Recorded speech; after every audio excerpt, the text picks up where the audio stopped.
Elsewhere, Kenya is at risk of acute food shortage if the long rains fail.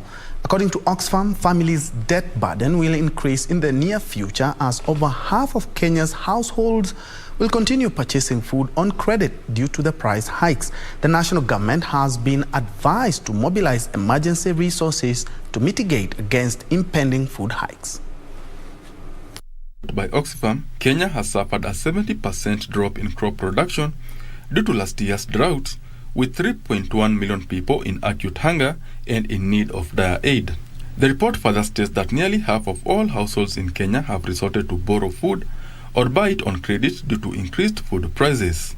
The government has been warned that the situation may worsen in coming months if the much-awaited long rains fail. Unfortunately, the first information and result and analysis about the rainy season are not so positive. That's why collectively as international community we need to definitely prepare for the worst case scenario. The food prices that have been high due to COVID-19 pandemic are expected to further increase as tensions in Russia and Ukraine escalate. A lot of countries in the region are relying on import of wheat from Russia or Ukraine. But there is also another driver that can have an impact on the situation, and is the price of oil.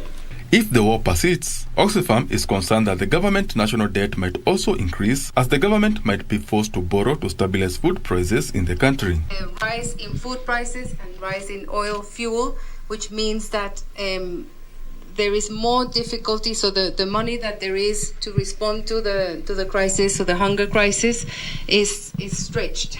The organizations further says food supply chain in the region might be disrupted as East African nations import up to 90% of their wheat from Ukraine and Russia.